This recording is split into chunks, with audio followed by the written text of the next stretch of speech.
Thanks for listening to the Tech Tools for Teachers podcast, where each week we talk about a free piece or two of technology that you can use in your classroom. I'm your host, Shanna Martin. I'm a middle school teacher, technology coach, and personalized learning coordinator for my district. And I'm her producer and husband, Fuzz. Hey. What's up? I don't know. It's not snowing yet outside. It isn't. I feel like that's a win compared to last year at this time. According to the weather people, it is one of the 6 Novembers that we have not had traceable snow. Wow. It happens once every 6 years. That's what it is. Once every 6 years we don't get snow. Last year we had 13 inches of snow by this time, and this year we have nothing but a trace. No. But everyone's got all of their holiday decorations up because it's warm outside. Yes, and they're bored in the house. Also, I have the snowblower all primed and ready to go. And that could be why, too, it hasn't snowed yet, because everybody is ready this year. Correct. Since it snowed on Halloween last year. Yes. Last year I had to winterize the lawnmower with it snowing outside. So this is true. And, I mean, we're Midwestern. There's so many people still in shorts outside. I can't get over it. I've gone for more walks in shorts with the dog. Shorts and a hoodie. Yep, in November than possibly ever in my life, though I was a teenage boy in Wisconsin back in the day. But then you just never wore pants. Just kind of always wear shorts. Yeah, and a hoodie. Straight through, yeah. Nice. It's kind of big guy Wisconsin outfit. Shorts and a hoodie. Shorts and a hoodie. And tall socks. Wouldn't trade it for anything. Nice. So here we are, episode 74. Wow. I know. I was just saying, wow, like next episode is 75. Like that's pretty crazy. And we're coming up on like year 3. Like we're finishing off year 3. Yes. For the podcast, which is weird. Like we end a season at the end of a school year. Right. But we started our first season on January 1st. Oh, of 2019, yeah. Of 2019. That's right. So that's always like our, the podcast anniversary is in January, but the seasons end in June because of, education. That's one thing I appreciate about our relationship as well is that we met on January 1st, 2009. We did. And, January 1st, 2010. Yeah. We had talked in 2009, but met on January 1st, 2010, so which makes it very easy to remember. So we're coming up on our it's our 11th dating anniversary. Yes, 11th dating anniversary. Yep. And we'll be our 10th year of marriage. In June. Like when the podcast season ends. Yes.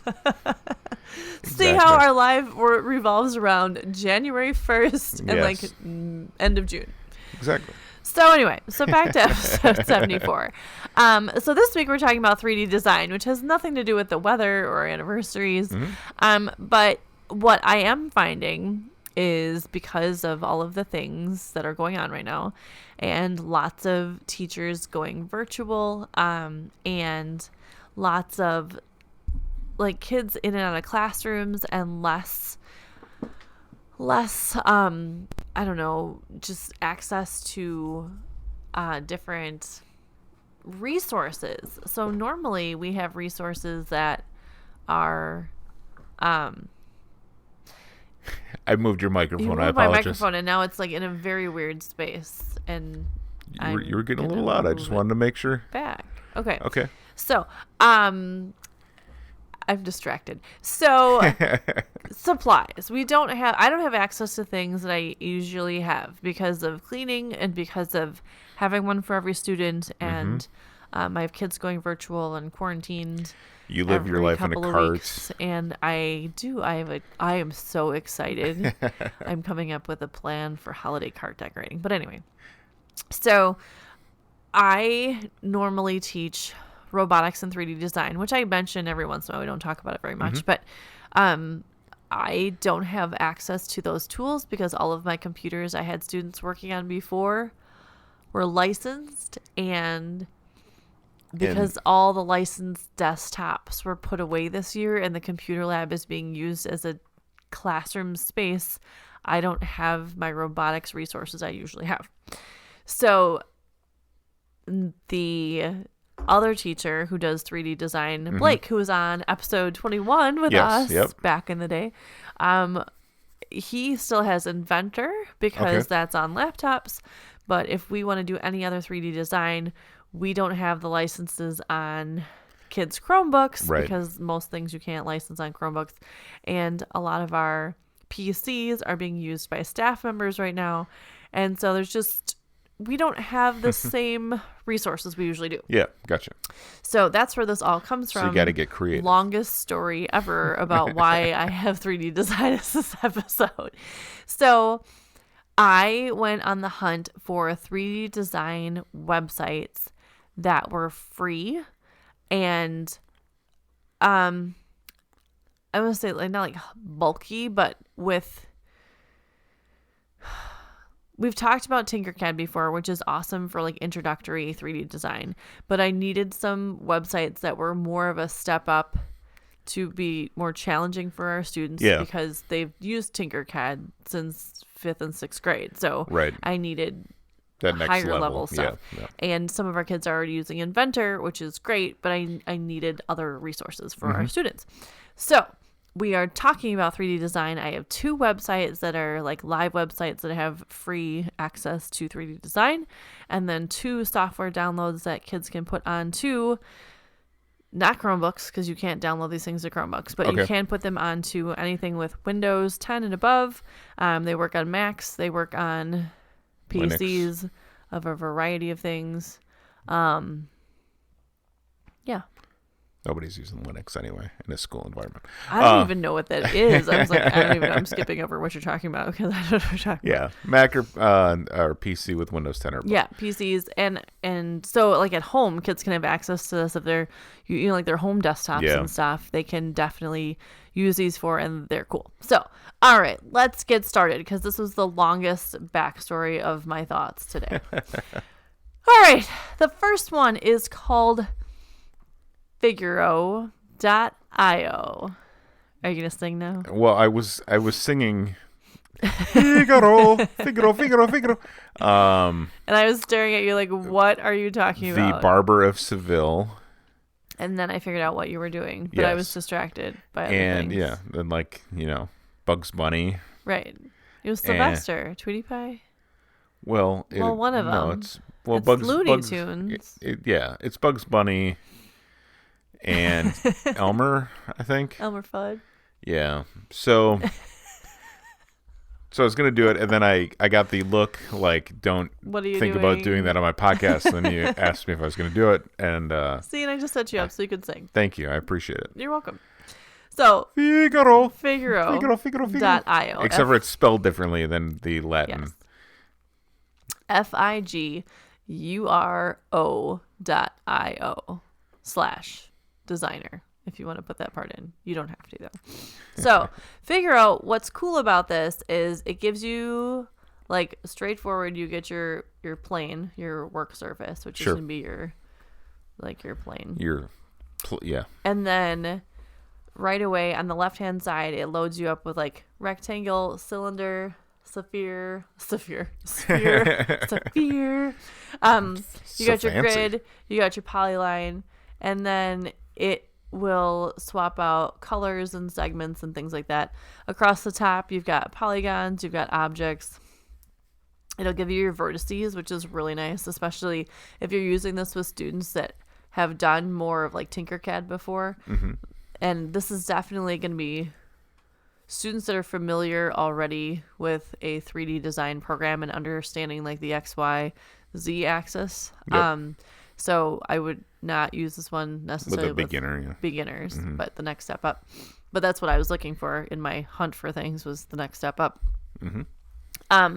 And then it gives you like you can do wireframe versus like solid colors, and then they have all the color choices on the left hand side, and then on the right hand side, and then on the right hand side you also have like you can choose materials, You can drag and drop in your own materials. Like if you have a JPEG or a PNG file, you can add that to there to give it texture if you want to, which is pretty cool.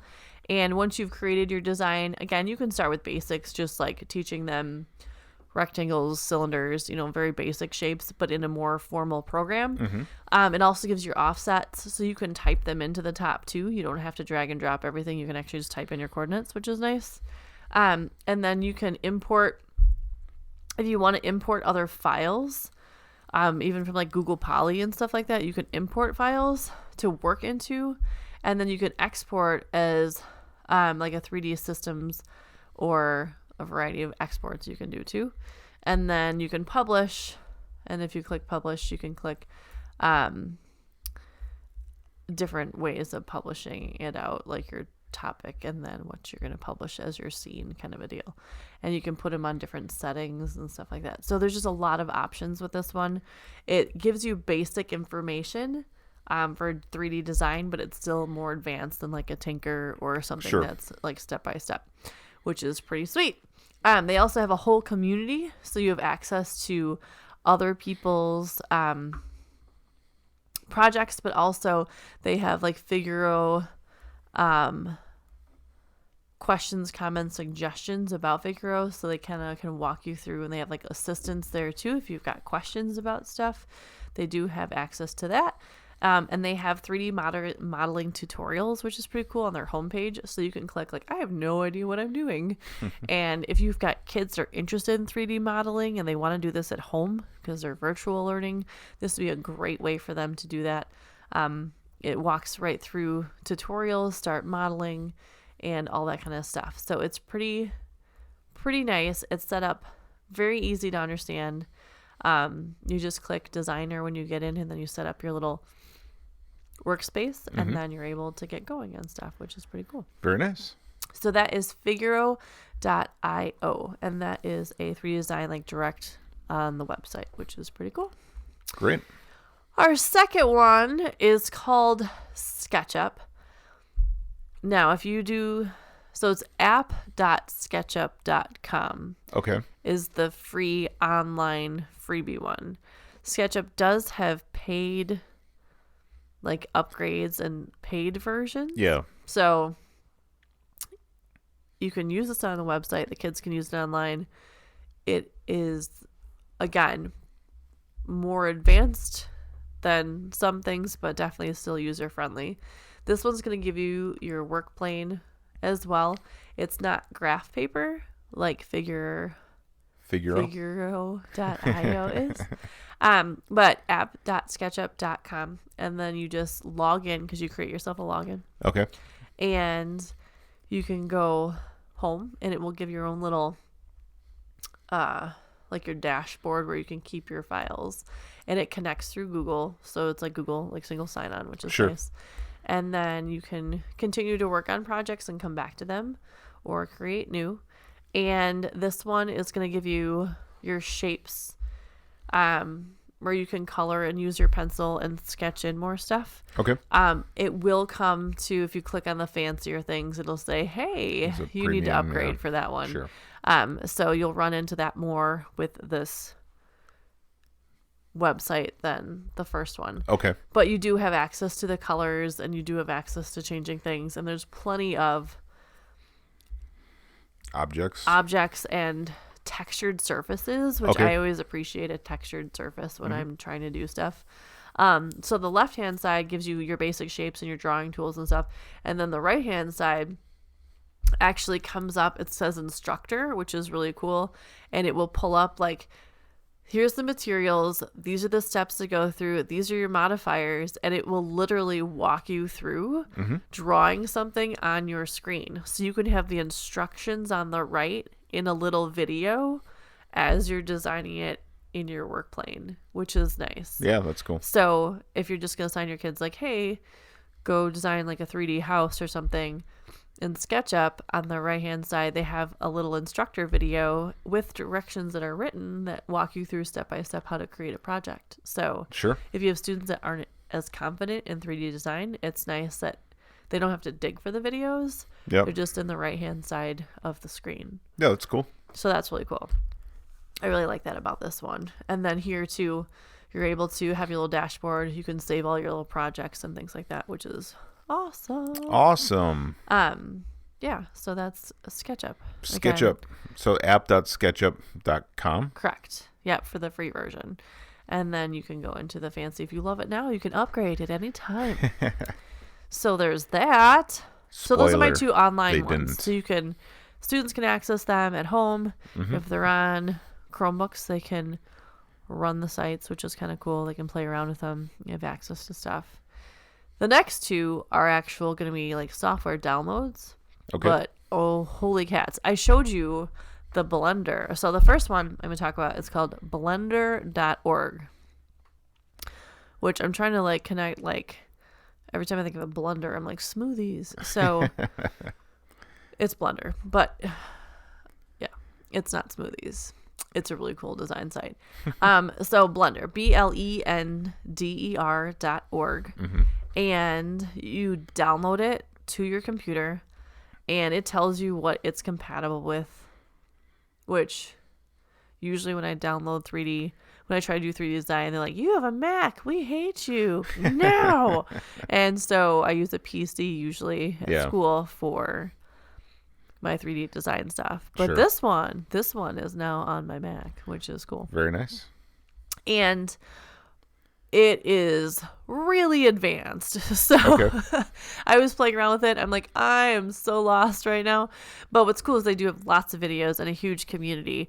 But for students that are definitely more advanced, I'm thinking high school, unless it's a very advanced middle schooler, which there are kids out there that are definitely capable of doing this. Sure. But it is so cool. They have on the left hand, like between the left and right, they have all of these cool, like, that you can make 3D design, like 3D cartoons with like backgrounds and people and images. And I mean, you can design these incredible scenes. And then they have like camera reconstruction where like as you're building, you can replay your design process as you're designing it. Yep. That's cool. Like a time lapse almost. Yeah. And they have animation that you can add and you can do like story art. They've got like 2D drawings. They have so many cool features and they have lots of support, which is nice. They have tutorials. They have like community support. They have like artist forum. They have so many cool things and it's definitely for more advanced designers. Yeah. But once you have it downloaded, there's just so many options for students, especially again, if we're stuck at home in quarantine and the winter is coming and if you just want to or like as a teacher, if you wanted to learn a new skill, this is cool. But I'm gonna like, I don't know if you can see from where you're sitting there, but these animations that are created, oh yeah, those are crazy, are amazing. And again, key component, it is free. You can donate to the site, but it is a free software download and it's really cool. That's cool. So I suggest giving it to some of those advanced kids. I will tell you that are like learning the skills, and this is so cool. As a person who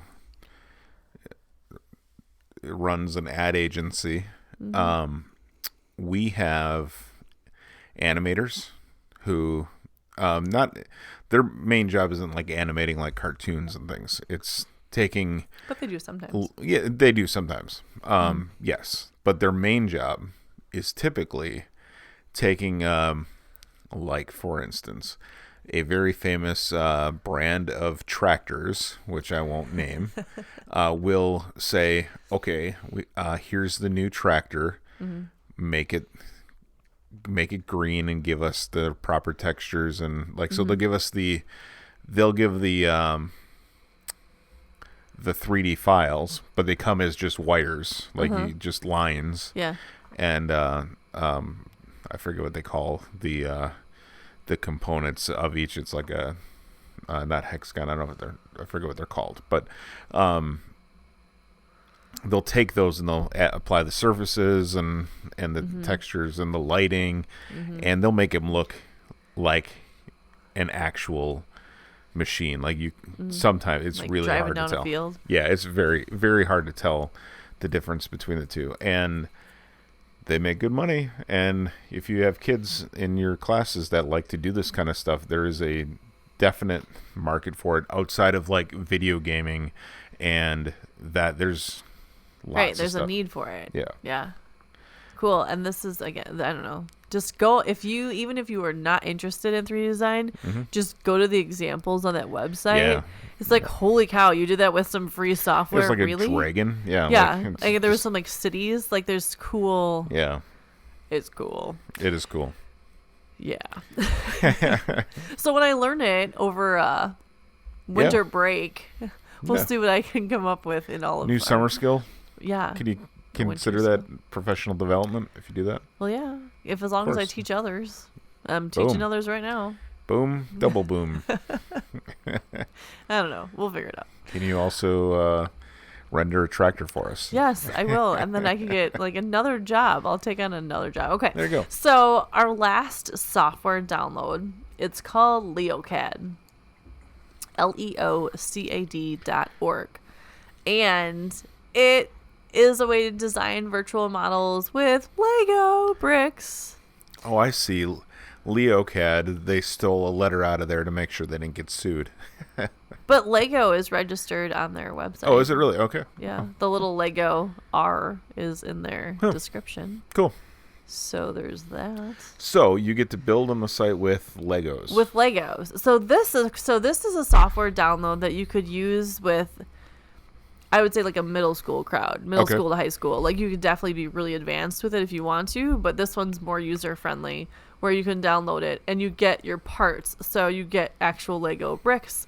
There's lots of picture icons across the top. So as you're navigating, like you have file and save and all those things that look like a normal, like easier like to program, navigate when you're going through like a new design site or something. Sure.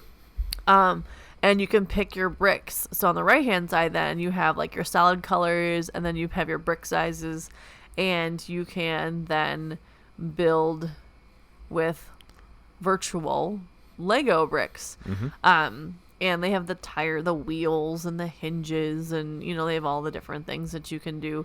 But it also looks like a 3D design site. So instead of your typical like graph paper kind of setup with your work plane, they have the base as the Lego brick base. Oh, sure, yeah, like the flat one with all the bumps. Yeah. So that's your work plane, which is kind of fun. Yeah. So leocad.org, it is like kind of works with the Lego group companies, and you're able to again download the software. It works with Windows, and you said Linux before? Yeah. Yeah, works with that too. Nice. And Mac OS. And so if you've got kiddos working at home, they're doing things virtually. What I think would be really cool with this site is if they physically built something with their Legos at home and then rebuilt it virtually, or built it virtually and then built a model at home. Oh, yeah, yeah. Like, it would be cool because, like, here's your design skill, and then here's your, like, physical building skill. I think it would be just a really cool project for kids to putz around with. But yeah, so LeoCAD, Leo, and then CAD, C-A-D is big. Like, big. It's capitalized letters. If you're hunting it through Google or just leocad.org.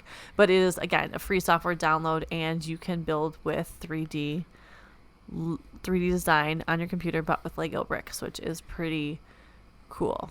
And, very cool.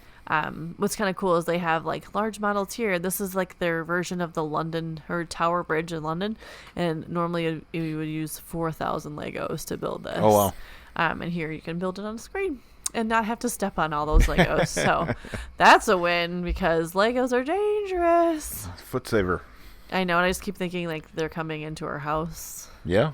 More and more, this small person is using Legos, so they are. Our feet are going to be hurting. Yeah. So there's some 3D design that you can do virtually, and when you don't have any of the software that you're used to using, you got some free software that kiddos can use too. Exactly. There you go. Episode 74. In the books. Thanks for tuning in. This has been the Tech Tools for Teachers podcast. If you ever have any questions, you can find me on Twitter at SmartNWI. If you want to get more questions, if you want to get more information on the links to the technology discussed in this episode, you can visit smartnwi.com or message me on Facebook. New episodes each week. Thanks for listening. Go educate and innovate. Perfect. The ideas and opinions expressed on this podcast and the Smart and WI website. I thought you were going to say something else, so I didn't know that was my cue. We're off next week, Thanksgiving. Everybody take care. Take a day off. Take care. Yep. Eat your smaller turkey. Chicken, turducken, ham, pizza, Chinese mashed potatoes, food. Yeah, whatever you got. The ideas and opinions expressed in this podcast and the Smart and WI website are those of the author, Shanna Martin, and not of her employer. Prior to using any of the technologies discussed on this podcast, please consult with your employer regulations. This podcast offers no guarantee that these tools will work for you as described, but we sure hope they do. Have a wonderful Thanksgiving holiday, and we'll catch you next time on the Tech Tools for Teachers podcast.